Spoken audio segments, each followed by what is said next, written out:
In our study of Sri Aurobindo's commentary on the Kena Upanishad, we have reached the last verse of the Kena, and Sri Aurobindo's conclusion in his commentary on this verse, describing the goal of the ascent which the Kena Upanishad is helping us to make. The conditions for that effort have already been described. The results now of that effort are given in this last verse when it declares that he who knows this knowledge smites evil away from him, and in that vaster world and infinite heaven finds his foundation. Yea, he finds his foundation. This vaster world, Swarga Loke, Sri Aurobindo has commented that it is not the lesser Swarga of the Puranas or the lesser Brahmaloka of the Mundaka Upanishad. It is the higher Swarga or Brahman world of the Katha Upanishad, which is beyond the dual symbols of birth and death, the higher Brahman worlds of the Mundaka, which the soul enters by knowledge and renunciation. Briefly, therefore, having looked at these references, we can look at Sri Aurobindo's translation of these two Upanishads. These are long, very deep, and so only superficially what is relevant for our study. In the case of the Mundaka Upanishad, the story is of a Shaunaka, the great householder, who comes to Angirasa as a disciple and asks him, "Lord, by knowing what does all this that is become known?" So in the very beginning, there is this orientation to know the ultimate reality, the highest Brahman, and the means for that is not by adding more and more knowledge, because informational knowledge, and you will never end because just the physical universe is infinite. And then you have so many worlds, each of which are infinite. And the implied idea in this very question is that it is not by accumulating knowledge, but by acquiring something which is not accumulated knowledge, a state of consciousness. By acquiring the state of consciousness, you know everything that is to be known. And this is something which is so characteristic of the Vedic approach to knowledge. The Veda always aims at a fundamental shift in consciousness in the very perception and cognition, which is raised to a level in which all knowledge is now available, spontaneously, effortlessly.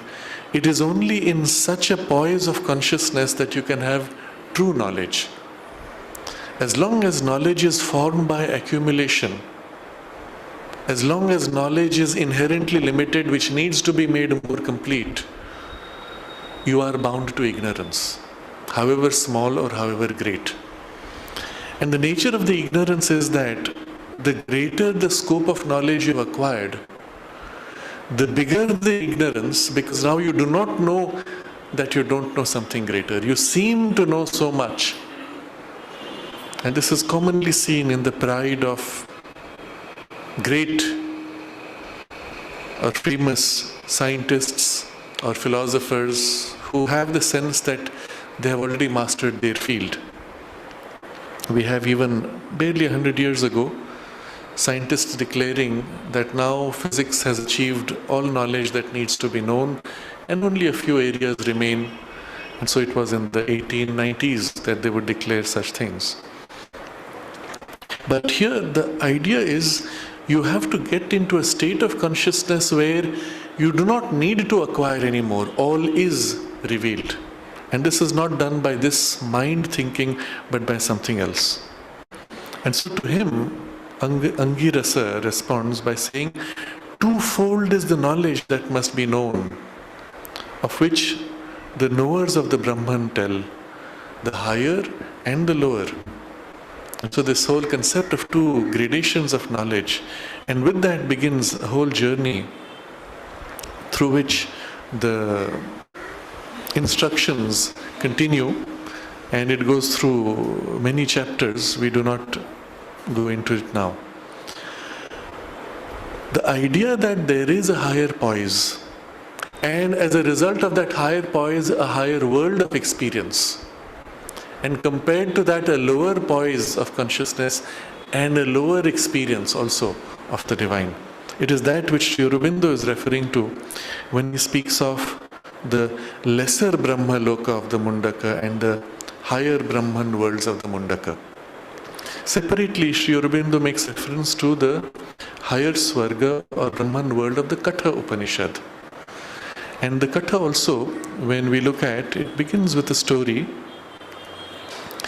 which is of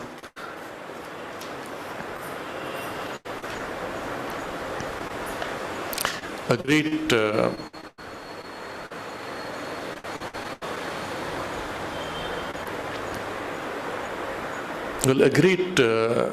teacher in his own field, Vajashravasa. He is giving away gifts and all his possessions, and his son Nachiketas asks him, to whom will you give me? And in irritation, his father says, I give you to Yama, the god of death. Now this we have to understand more deeply, because death here is not the later concept of death, Yama. Death here or Yama is used in the original sense of the root Yama, as in you will see in the Yoga Sutras of Patanjali reference to Yama and Niyama. And Yama represents, or the root sounds indicate, restraint, control, or law. And here the sense of Yama is the Lord who rules over the law, or who executes and ensures the working of the law in all things. Because of the nature of the law, because the law compels all things to follow it, death as a process of the law becomes also the subsidiary operation of this Yama. And so in later years, in popular terminology, Yama is associated with god of death. But in his origin, Sri Aurobindo refers to in the footnote, he says, Yama, Lord of Death, is also master of the law in the world, and he is therefore the child of the sun, luminous master of truth, from which the law is born. In Savitri, Sri Aurobindo's own epic poem, he uses this word to describe the god of death who comes to take away Satyavan's soul, and he repeatedly refers to him as the law, the iron law, who imposes the iron law. And later, this law giver or law compeller is revealed to be a form of light in his origin, and this is the son of the child of the sun, luminous master of truth. And so Nachiketas says, all right, since you have given me to death, he goes to the gates of Yama and waits. He is not allowed in, and he dwells there without eating, without sleeping, fasting through 3 nights. And then Yama says to him, because for 3 nights you have dwelt in my house, and therefore I give to you 3 boons. For each night 1 boon. Now if you think about it, obviously there's some deeper meaning. Why 3 nights? Could have said 3 days and nights also. What is the sense of the nights here? And for each night, one boon. So these represent naturally 3 stages or 3 steps of the journey, you may say, inward, or passing of 3 barriers which represent night. Think of what night represents for us. Sleep. And what is sleep? A loss of consciousness. Which consciousness? The surface consciousness. You are still conscious in sleep, but in a different kind of awareness, in dream state or other. If outside somebody calls you, the call pulls you back to wakefulness. That means though you were unconscious of the world, you were conscious in a different way, and a thread of consciousness still linked you to the world that could call you back. So the true nature of night is a withdrawal from the surface consciousness and entry into the inner realms, which to the surface consciousness are night. But as the Gita says, to the inner realms the surface consciousness is night and the inner is the waking. But what is 3 nights then? 3 such barriers, 3 such borders which are crossed, so that he may enter that domain which is the home of Yama. The domain from where this law acts upon the world and holds it in its grasp and compels it. So for each of these 3 barriers crossed, there is an awakening, a realization, a gift, a boon received. And that is what is the reference made here. So the whole text is very profound, and it resonates on multiple levels to the student. And so Nachiketas makes his first gift his first boon is for his father to be free of the suffering that he is at. His second boon is to know of the heavenly flame which is within us. And the third, he asks, what happens after death? What is that domain? And Yama tells him, I'm sorry, this even the gods don't know, and please don't ask this question. And he insists, and finally Yama yields and reveals through many, many chapters all of the gradations of the liberating knowledge, describing the deeper, symbolically, the deeper relationship between the soul, the mind, and the life energies, the body and the senses. And it is here that we find this symbolism of the chariot, where the one who is being led in the chariot is the soul, and the charioteer is the intelligence, the horses are the senses, and the chariot itself is the body, and the relationship is set there. And then he describes what are the conditions through which one attains to the liberation from birth and death. And it is in this passage, almost towards the end, that we have another very important symbol, rarely described in the surviving texts of the spiritual teachings. And it is in the last but one verse of the entire text. Well, just before that, it says, 101 are the nerves of the heart, and of all these only one issues out through the head of a man. By this his soul mounts up to its immortal home. But the rest lead him to all sorts and conditions of births in his passing. Very suggestive. Heart here is, of course, the Hridaya, which is the inner being as it turns to express itself and is bound in the world.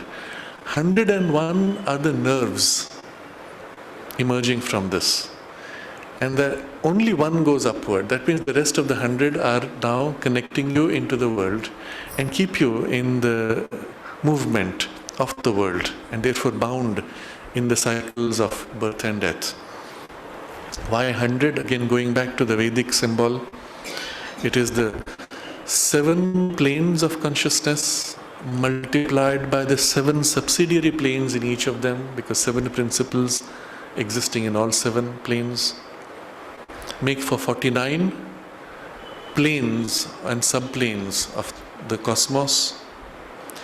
In the descending movement, as the one becomes many, and then in the reversal movement of evolution, when the many rises through each of the steps of the planes to ascend back to the one, you have another 49 steps of the ascent.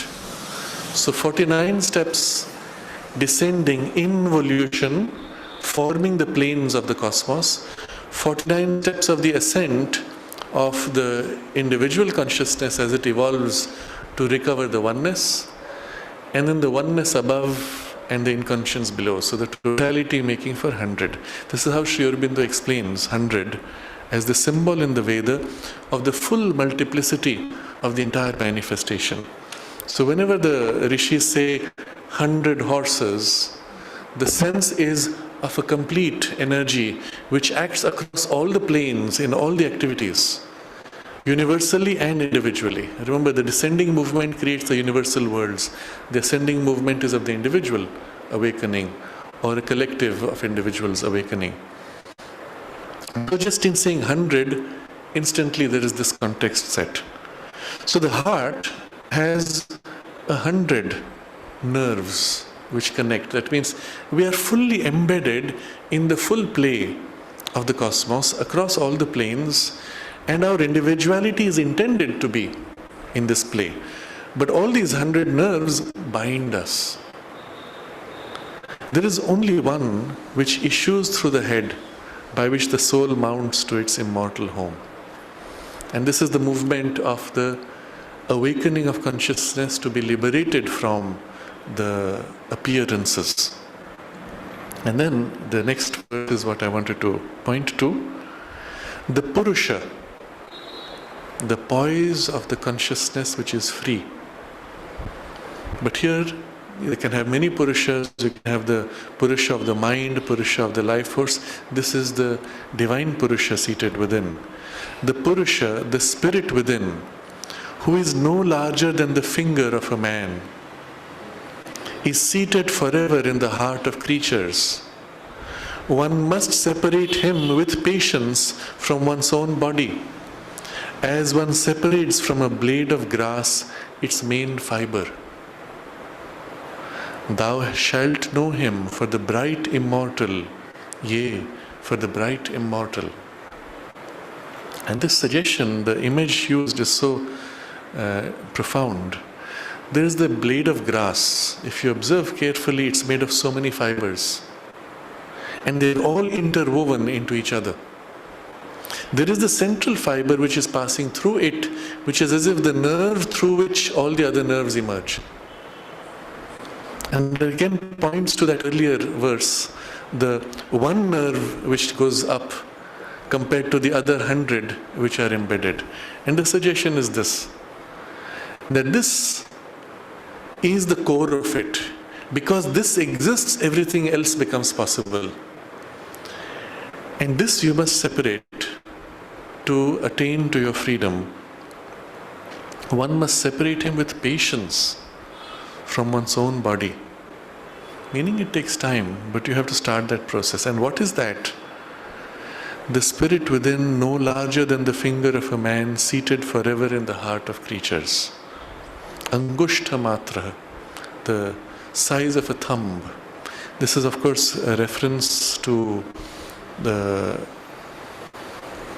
common yogic experience of the vision of one's inmost soul and psychic being, which one may see in many representative or symbolic forms, but it is seen as something small, seated within, which is ourselves and which is our true self, because of which all this individual experience is possible.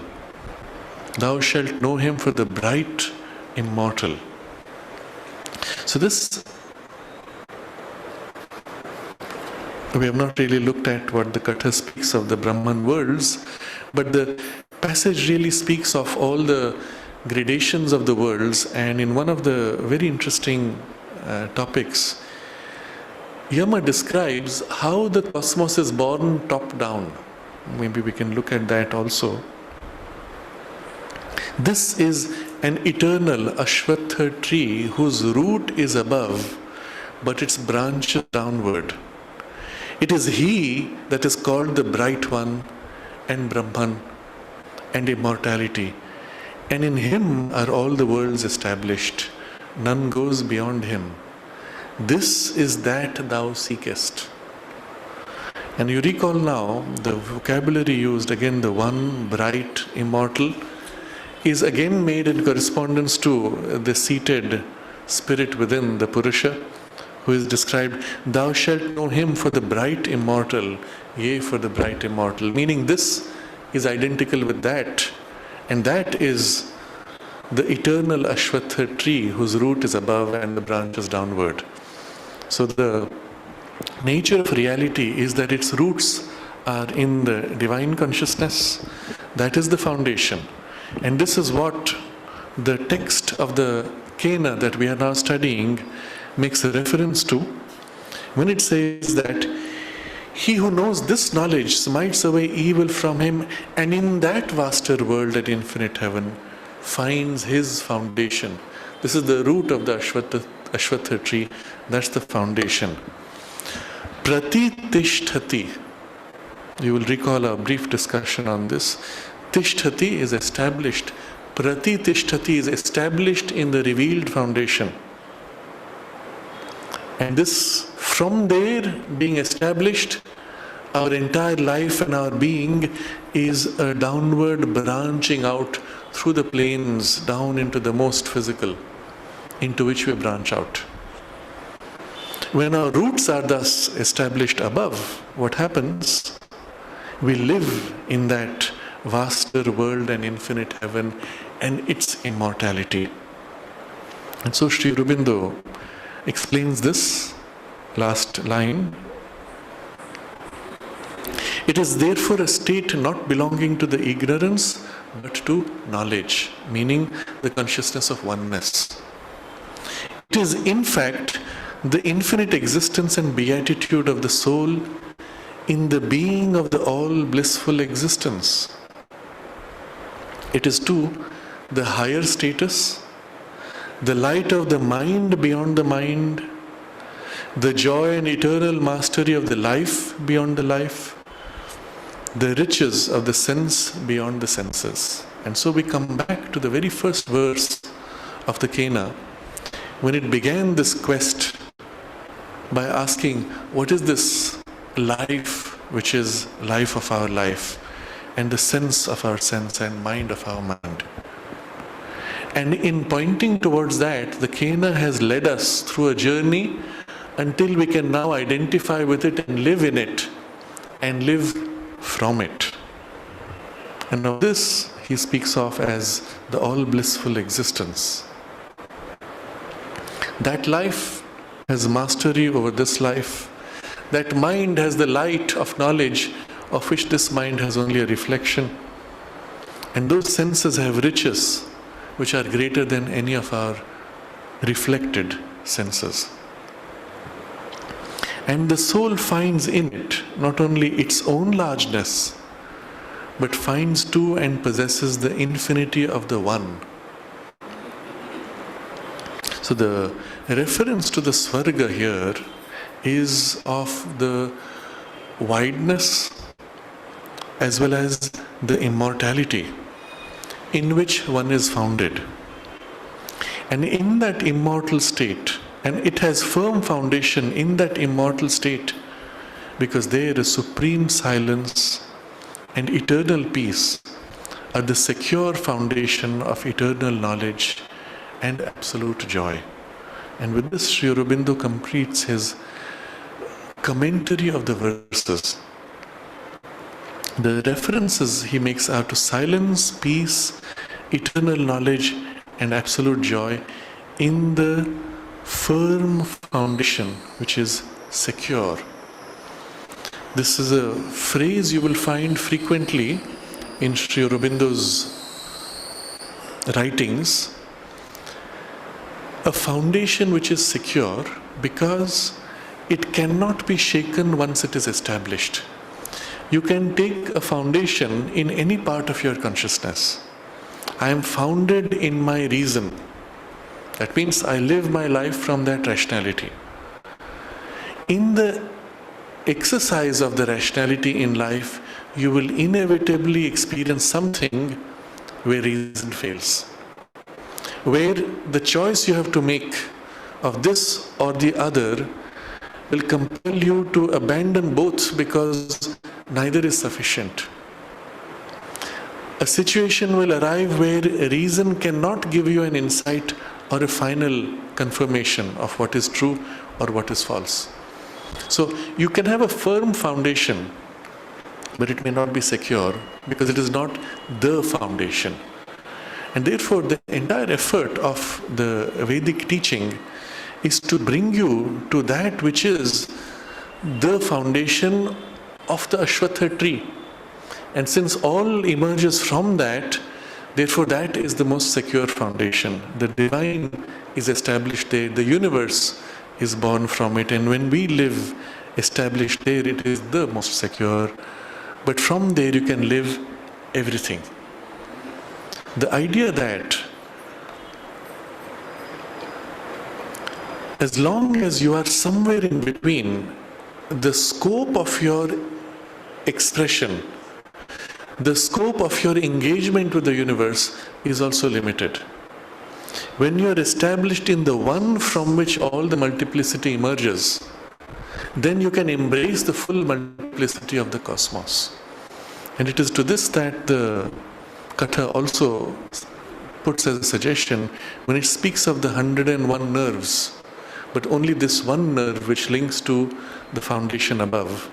If you have that foundation, all the 100 nerves you can seize and act through, being in a secure foundation. Having completed his verse-by-verse commentary, we now come to the last chapter of Sri Aurobindo's commentary, where he does not look at the particular sequence of thought of the Kena, but gives you a summary, summarizing what it is that the Kena is doing through this whole multi-stage process, and then offering his own comments. And this is what we now take up. The chapter itself is titled, A Last Word. We have now completed our review of this Upanishad. We have considered minutely the bearings of its successive utterances and striven to make as precise as we can to the intelligence the sense of the puissant phrases in which it gives us its leading clues to that which can never be entirely expressed by human speech. So Sri Aurobindo now gives to the verses of the Kena a level of authority and of content which is beyond the human intelligence. First, he speaks of them as the puissant phrases. That is, the phrases themselves have power to impact and imprint an experience, to liberate. And these puissant phrases, in which the Kena gives its leading clues to that which can never be entirely expressed by human speech. And this is the nature of these early Upanishads. They aim at that which is beyond the capacity of speech to express, and yet they give you the link to that. And that's why the means by which the Upanishads are to be studied are not purely reason and logic. You have to use the means of intuition which allows you to follow that pointing finger and touch that which they are pointing to, which cannot be expressed by human speech entirely. It can be expressed, but not entirely. There's always something which is left out, which speech is unable to convey, but which we can grasp through our intuitive consciousness. And so the words are used as a link, pointing you through reason, through the power of intuition into an intuitive insight and experience. And the power of that intuition is there. So, this being the nature of what the Kena Upanishad gives to us, what has Sri Aurobindo done? He says, we have considered minutely the bearings of its successive utterances and striven to make as precise as we can to the intelligence the sense of the puissant phrases. So how far can you go in articulating to logic what this verse is really pointing to? And the bearings of the successive utterances, when put in this sequence, what is it pointing to? So there are two dimensions, so to say, to the study. Each verse puissantly points to and leads to an experience, and then the sequence in which they are set builds also a different dimension of experience and points to something further. We have some idea of what it means by that Brahman, by the mind of our mind, the life of our life, the sense of sense, the speech of speech, by the opposition of ourselves and the gods, by the unknowable who is yet not utterly unknowable to us, by the transcendence of the mortal state and the conquest of immortality.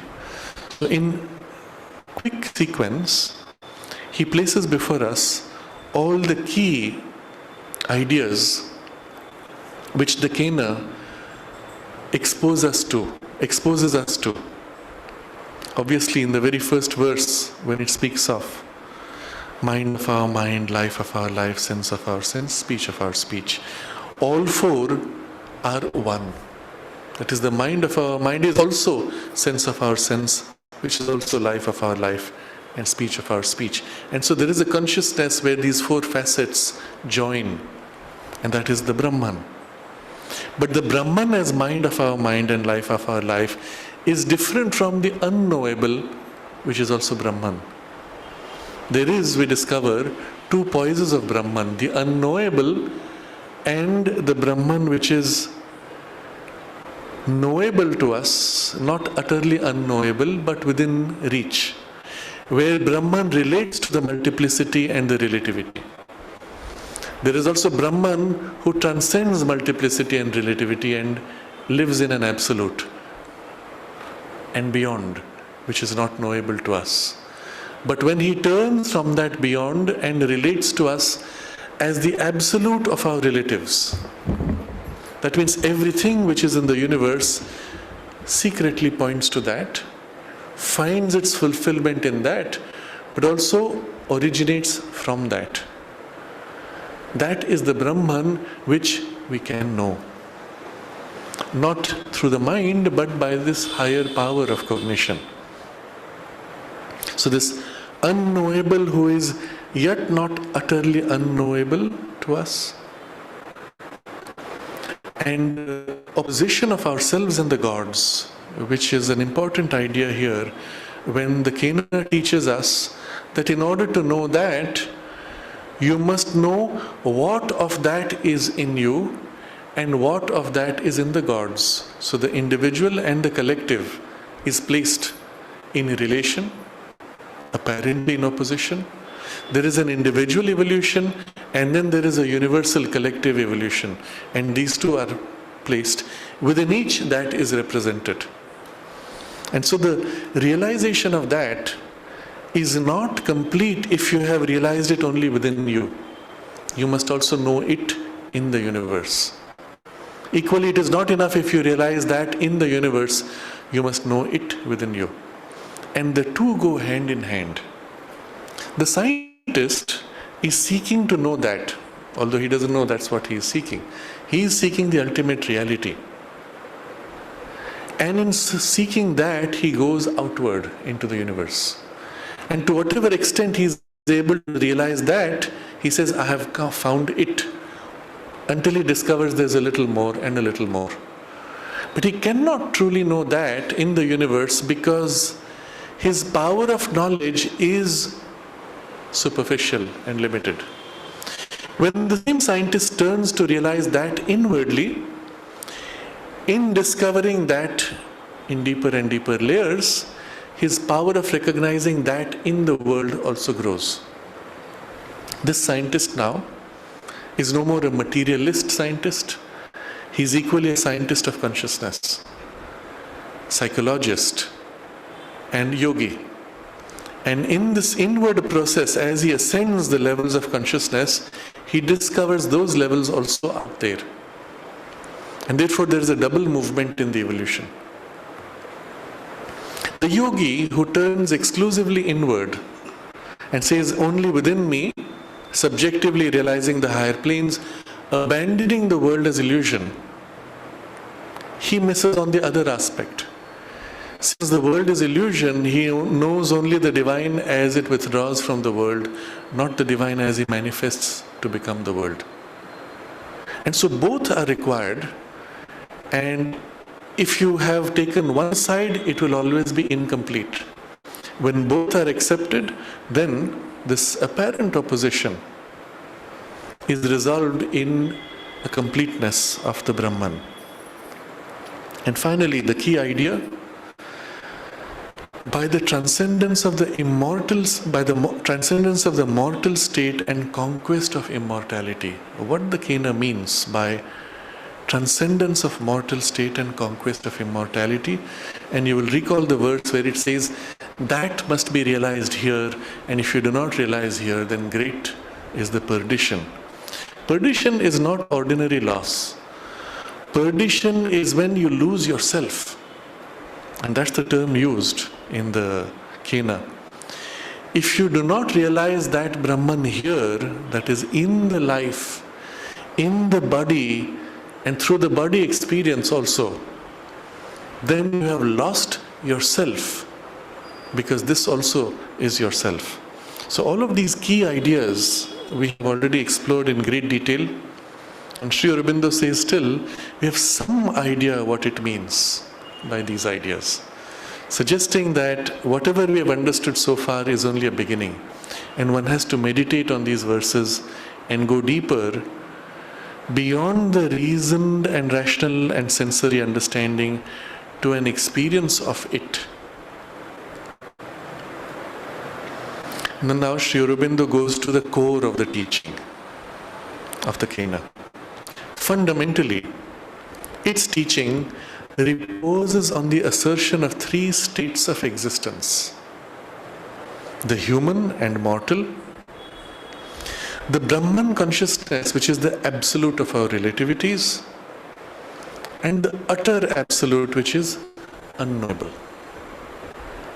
So all this, everything in the teaching rests on this triple reality. We, as we are today, live and exist only in the mortal and human. That's all we know. I am body which is living and which has a mind. It had a beginning and so it will have an end, and that's about all.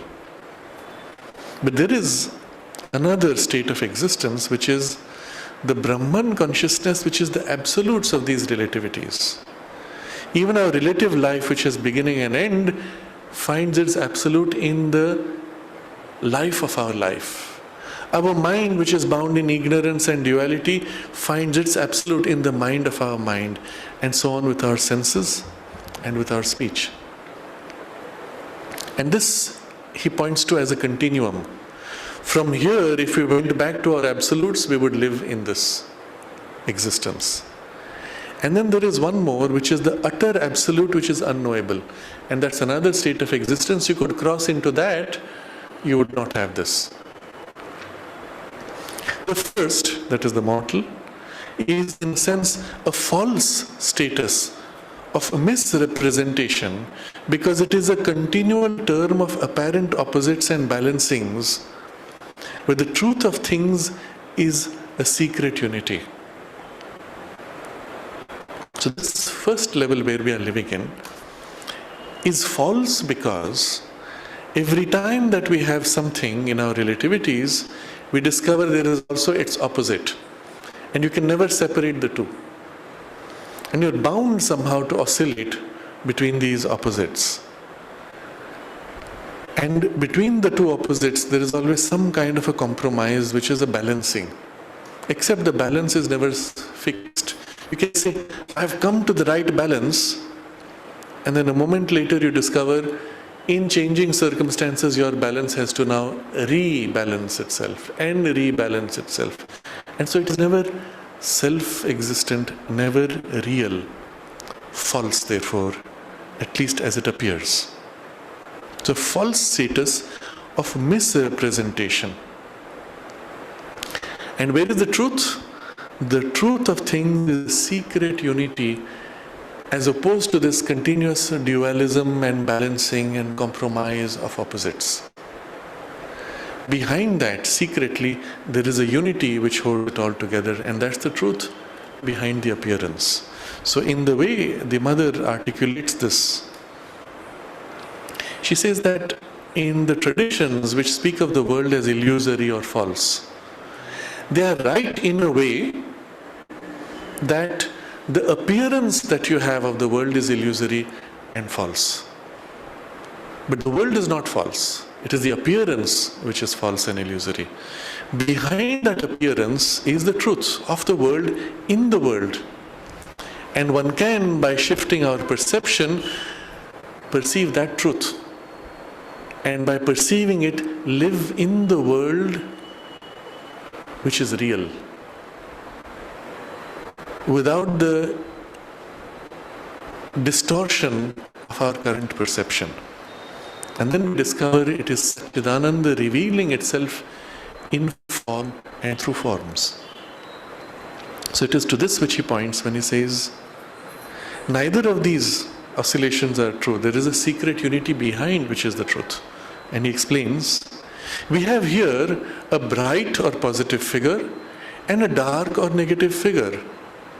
And both are figures, neither the truth. What is a figure? A figure is a representation in outline. It is not the thing in itself. If you see a cartoon of a person, you look at the cartoon and you know who it is a cartoon of. But it is a two-dimensional line drawing. You do not have the vivid reality. The person is not there, but it points to. So everything that we have here are negative or dark figures and positive or bright figures. But they're figures. Our experience of happiness is a figure of the Ananda. Our experience of sadness is also a figure of the Ananda equally.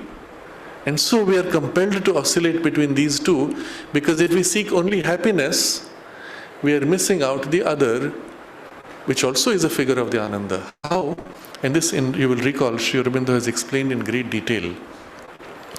The happiness points to the Ananda, but is not itself the Ananda. The unhappiness or dissatisfaction points to the fact that this is not Ananda. It shows you the lack, the missing part, and it points to the missing part. Similarly, pleasure of sensation may point to something which attracts you towards wanting more of it, but the pain is what points to the fact that this is insufficient, this is not it. There is something else that you have missed. And so it is a dark figure. The dark figure is what shows you what is concealed, but cannot reveal it. The bright figure shows you what is revealed, but does not know that it is not the whole. And so we are forced to go through the oscillation. The moment you have caught the bright figure and chase after it, the dark figure chases you and tells you, no, this is not enough, you are missing something else. What is that something else? It can't show you. It can only tell you that this is missed. And therefore it is a dark figure not revealing, like a shadow which has to follow the light. In the very nature of human 3D reality, if there is a light, there has to be a shadow. The giver of light itself has a shadow. And this is an image used often in yoga. The lamp which shines out, gives light to the whole world. Under it is the greatest darkness. And this is used as a symbol when a great wise man who's so wise has a great flaw equally. And we say, under the lamp is the darkness. But think of it, the way this world is constructed, you cannot avoid it. Try to create a situation where you can have light without some shadow. You will not. You can diffuse the shadow, you can split the shadow, you can hide the shadow, but you can never avoid the shadow. The shadow is concealed behind the tube light, behind the holder of the tube light, behind something inevitably. The moment you go into higher worlds, the shadowing becomes less and less.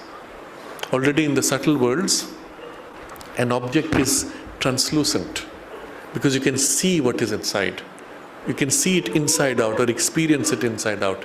As you go higher up, everything is light, made of light, revealing light. And you have worlds which are light which forms substance, light which reveals light. All is made of revealed, utterly aware consciousness. No hiding, no shadow. That's the nature of the higher reality. Anything lesser will always have this duality. And so it is often the case when we want to represent those domains in the physical world, we try to create a space which does not have shadow.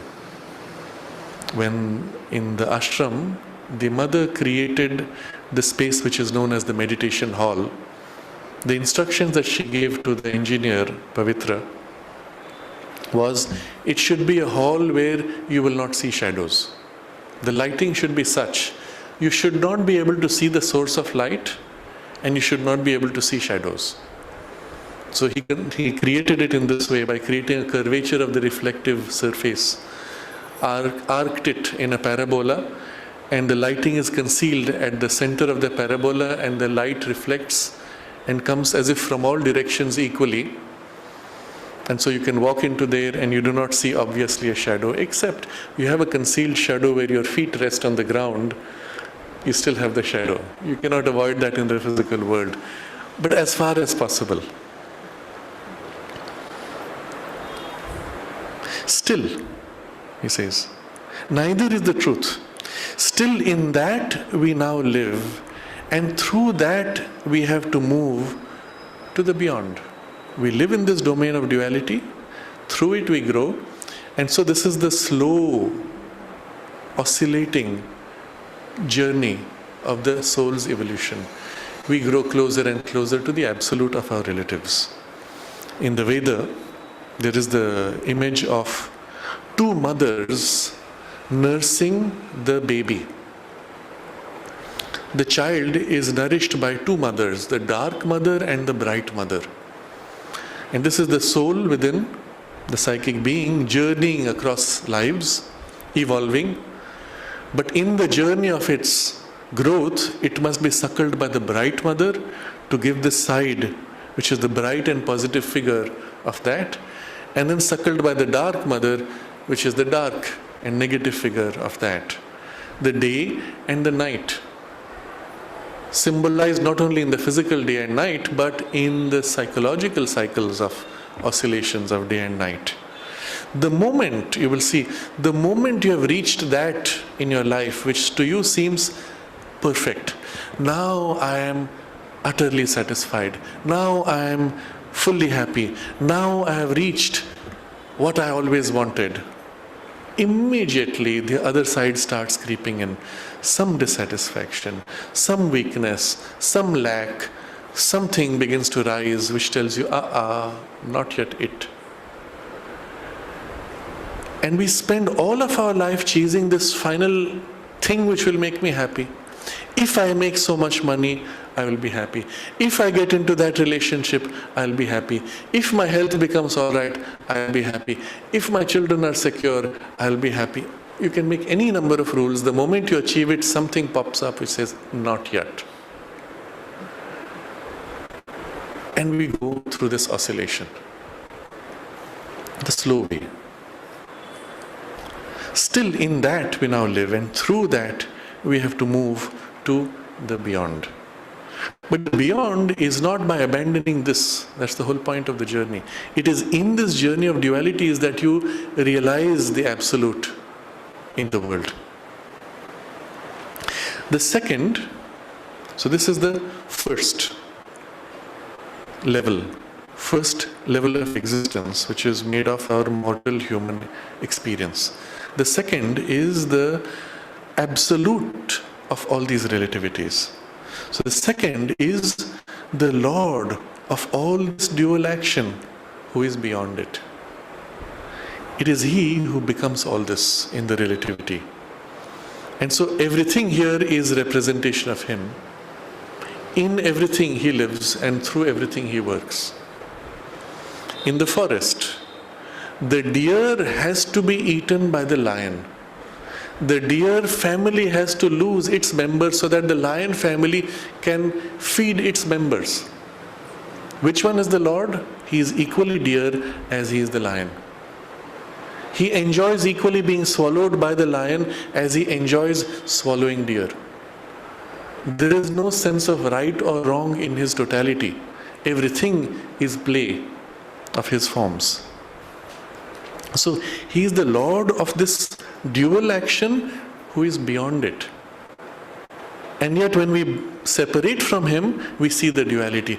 Oh, I as dear family have lost my sibling, parent to the lion. Or lion will celebrate, I can now feed my children with this deer. But you're bound in that split, the break of dark and bright. But when you live in His consciousness, there is the dual action and yet He is beyond both. He is the truth of Brahman and not in any way a falsehood or misrepresentation. But the truth of it as attained by us in our eternal supramental being. In order to be able to experience that consciousness, we have to rise out of the consciousness which is bound in duality and formed of duality. So there is the key question which we earlier read. By knowing that, all this is known. So there is a poise of knowledge higher than mind. So he calls it supra-mental, above the mental. But how are we to acquire that? Where will that come from? How will we build it or construct it? We cannot. Because construction process is made of pieces. And any pieces you join will fall apart because there is a fault. You cannot build it. You can only awaken to that which is already it.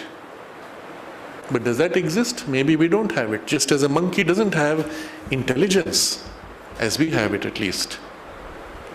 How will we have that which belongs properly to that domain? And this is the interesting idea here. That already exists. We are not aware of it. But it already exists. Because it exists, we can have this which we have. In the monkey, there is already a rational intelligence in seed form. If not, he cannot behave rationally within the limits that he is able to behave. In our mind's working of reason, there is already a supramental knowledge which allows for and makes this reason possible. We have looked at this question many times before. How does our mind know that there is an answer to this question? You see, intuitively you know any question, any challenge given to you, there has to be an answer. Where does that knowing exist? What in you drives you to want to know it? And as you explore to find it, what in you knows you are close or you are far? And when you do find it, what in you knows that you have actually found it and there is not something more left? All this is innate knowledge at an intuitive level, not reasoned out. Because it is there, your reasoning faculty works. And so there is already a part of us which belongs to this supramental reality. So the truth of it, as attained by us in our eternal supramental being, we have a part of our own consciousness which is being, that is supramental eternally. We do not need to construct it. We have only to awaken to it. Or we have only to make our mind and life open to that life of our life or mind of our mind.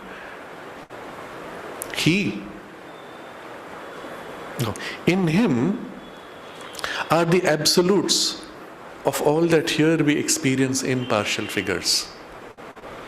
The flower is a partial representation of the beauty of that and everything.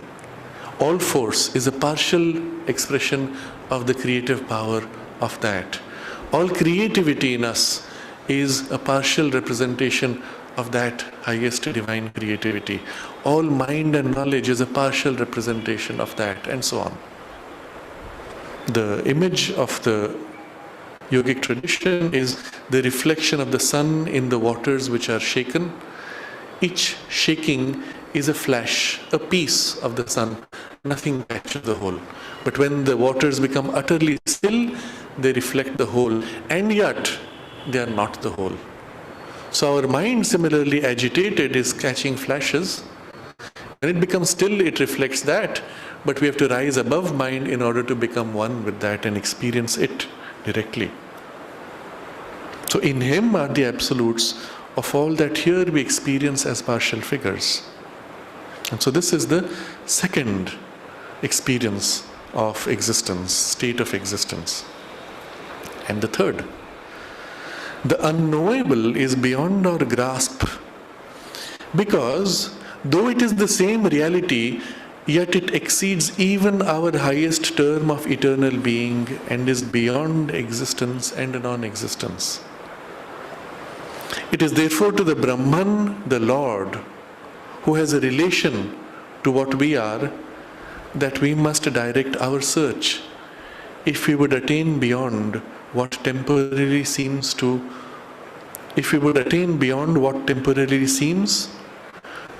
what eternally is. So if we have to get to that true life, true mind, true lordship, then it is to this Brahman that we must focus upon, who is the absolute of all our relativities. Because He already has a relationship with us. We have a relationship with Him, but unknown to us. So in the example we may take of an analogy,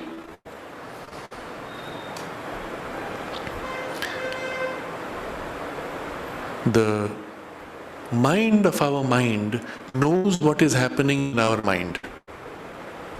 I am trying to find the answer to this problem. I can't, I'm struggling. I go to sleep, I wake up, and suddenly I have the insight. How does that happen?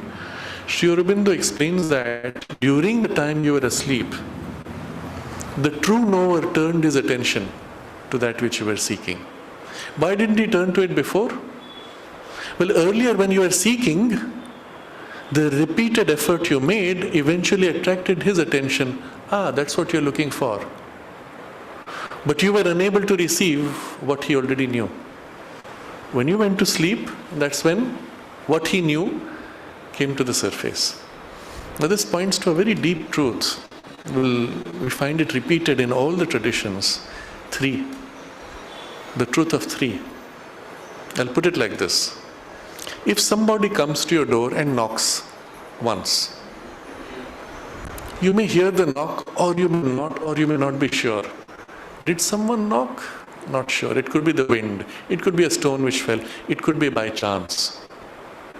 You knock twice. Now your attention turns. I'm quite sure there's somebody. But still, you knock 3 times. Now you're certain, yes, there is definitely someone. You see, this is the relationship of our deeper parts to our surface parts. The surface is in so much agitation, so many knockings, is knocking on every door, every idea, every emotion, every sensation. This. And the inner being is enjoying. At what point does the inner being pay attention to your specific call?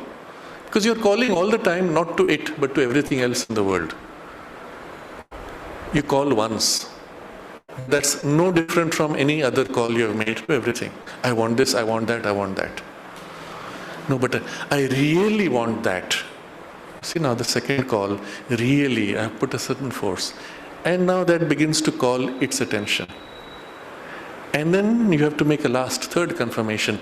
This I need urgently, the third time. So you see, in every ritual, you do 3 times. In every call or prayer, you make 3 times. And this truth you will find presented in many processes, in the occult traditions, in the spiritual traditions, in the esoteric knowledge, everywhere. The triple thing, especially when you're calling, when you're asking for, or an effort to be made. And we can see in that context again Nachiketas and his 3 knights. The deeper knowledge, the higher consciousness is aware of what's happening in your mind. Intimately, because everything is part of it. You are not aware of it. And so the relationship is already there. One way is known, the other way is unknown. But it's there. So he says, it's therefore to the Brahman, the Lord, who has a relation to what we are, that we must direct our search. We must get to know this. If we would attain beyond what temporarily seems to what eternally is. Right now we are living in this temporary appearance, and yet there is an eternal reality behind. If you want to go to that, you must focus on the Lord. This is the logic of the Kena Upanishad, which Sri Aurobindo is now giving in his free commentary. The attainment of the Brahman is our escape from the mortal status into immortality, by which we understand not the survival of death, but the finding of our true self of eternal being and bliss beyond the dual symbol of birth and death. By immortality we mean the absolute life of the soul as opposed to the transient and mutable life in the body, which it assumes by birth and death and rebirth, and so on. We don't read that now, this we will keep for next Sunday. But the idea here is that in attaining to this Brahman, we attain to the immortality, and the immortality is the status of the consciousness of our soul. You see, our body dies, our mind undergoes transmutation, but the soul is the one who lives through it all. When we live in the poise of the soul consciousness, we are immortal. We may still shed the body and take another body, but we are immortal already. So it is to this that the Kena points as the poise of immortality, the state of consciousness of immortality that we must attain. And if that is attained in consciousness, it reflects in the mind.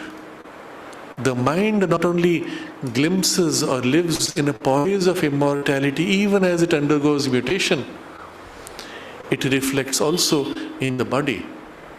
And something in the body consciousness knows that although it may shed this particular tissue and substance, it is immortal and it carries the essence of its growth across lives consciously. This character of the transition is critical, particularly in the context of the integral yoga, which aims at a complete divinization, not only of the mind, not only of the life energies, but of the physical body itself. Commenting on this, the mother says that particularly for the physical transformation, one lifetime is not enough. Take typically a lifetime, even if you say 80, 90 years, it's not enough. And she said it needs a duration of time which is equivalent of 3 or 4 births. And so a critical requirement to be able to attain to this is to be able to develop the power of continuity of consciousness, so that you do not have to start afresh every time. Now, continuity exists already at the level of the soul. The soul is conscious as it takes the birth, but the mind has not attained to that. It does not share in this consciousness. And we must awaken to this in the mind, the awakening of the soul's consciousness and the joining with it, which would give to you the continuity of memory and awareness as you shed one body and take up another, and continuing the work across into the new body. Not having to start afresh, forgetting everything and having to remember all over again. And this is the thing to which the immediate effort of nature's evolution is pushing. Increasingly, we find in the more developed souls, even in the first transition after birth, there is something which is more vividly remembered of the sense of life or the sense of purpose. If it is not covered up by bad education or negative environment, if it is nourished and assisted, then it can be helped to grow very quickly. But I'm pointing to this only as a practical, immediate focus. But the purpose or the goal of this effort of the spiritual journey is to bring this fully into our consciousness so that we live in immortality while in the body and in life, sharing in the super life, manifesting it, sharing in the supramental consciousness and manifesting it, and all else that follows with it. We'll continue this text next Sunday, as Sri Aurobindo gives us now directly the full scheme of the yoga and the evolution as outlined by the Kena Upanishad. We can meditate on this briefly.